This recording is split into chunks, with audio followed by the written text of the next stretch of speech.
କୁଆରେ ତୁ ହେବୁ ମୋ ଅଧା ରାତିର ସାଥୀ। ସେଇ ପୁଅ ସେ ମାରକୁ ନେଇ ଏ ଗୁଜରାଟ କାହିଁକି?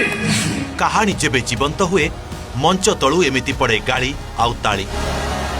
କେତେବେଳେ ପ୍ରଶଂସା ମିଳେ ତ ପୁଣି କେତେବେଳେ ମଞ୍ଚ ଉପରକୁ ବୋତଲ ମାଡ଼ କରନ୍ତି ଦର୍ଶକ। ଚରିତ୍ର ଜଣେ ଦୁଃଖିନୀ ମାର ଆଉ ତା ପୁଅ ଅବୁଝା ହୋଇ ତା ଉପରେ ଅତ୍ୟାଚାର କରୁଛି।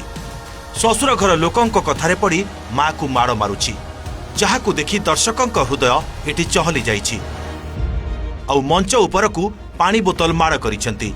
କେହି କେହି ଦର୍ଶକ କଳାକାରମାନଙ୍କୁ ଗାଳିଗୁଲଜ ମଧ୍ୟ କରିଥିବା ଦେଖିବାକୁ ମିଳିଛି। ବହୁତ କିଛି ଭଲ ଲାଗୁଥିଲା, ବହୁତ ବଢିଆ ଲାଗୁଥିଲା, ନାଟକ ଭଲ ଥିଲା। ଆମର ଚରିତ୍ର ଯେତିକି ବି ଥିଲା ସମସ୍ତେ ଜୀବନ୍ତ ଅଭିନୟ କରୁଥିଲେ ଆଉ ଲୋକମାନଙ୍କୁ ଦେଖୁଥିଲେ ବି ବହୁତ କିଛି ତାଙ୍କ ଆଖିରୁ ପାଣି ବାହାରି ପଡୁଥିଲା। ହଁ ସେଇଟା ଥିଲା ମା ପୁଅର ସମ୍ପର୍କ, ବହୁତ ଏମିତି ଗୋଟେ ସମ୍ପର୍କ। ଅନୁଗୁଳ ଜିଲ୍ଲା ଆଠମଲ୍ଲିକ ବ୍ଲକ କିଆକଟାରେ ମା ଗଜଲକ୍ଷ୍ମୀଙ୍କ ପୂଜା ଅବସରରେ ଗାଁରେ ପରିବେଷଣ ହେଉଥିଲା ନାଟକ ଅଧା ରାତିର ସାଥୀ, ଯେଉଁଥିରେ ଗାଁର ଯୁବକମାନେ ଅଭିନୟ କରୁଥିଲେ। ସେମାନଙ୍କ ଅଭିନୟ ଏତେ ଜୀବନ୍ତ ଥିଲା ଯେ ଶେଷରେ ଦର୍ଶକମାନଙ୍କ ବୋତଲ ମାଡ଼ ଓ ଗାଳିଗୁଲଜ ଶୁଣିବାକୁ ମିଳିଥିଲା, ଯାହାର ଭିଡିଓ ଏବେ ଭାଇରାଲ ହେଉଛି। ନାଟକର କାହାଣୀ ଥିଲା ଗୋଟିଏ ଅନାଥ ପୁଅକୁ ମା ପାଳି ପୋଷି ବଡ଼ କରି ଡାକ୍ତର କରୁଛି। ହେଲେ ସେହି ପୁଅ ବଡ଼ ହୋଇ ବାହା ହେଲା ପରେ ବୃଦ୍ଧା ମାକୁ ଶ୍ୱଶୁର ଘର ଲୋକଙ୍କ କଥାରେ ମାଡ଼ ମାରୁଛି। ପରେ ଟାଣି ଟାଣି ବୃଦ୍ଧାଶ୍ରମରେ ଛାଡ଼ି ଆସୁଛି, ଯାହାକୁ ଦର୍ଶକମାନେ ନାପସନ୍ଦ କରି ମଞ୍ଚ ଉପରକୁ ପାଣି ବୋତଲ ପକାଇଛନ୍ତି।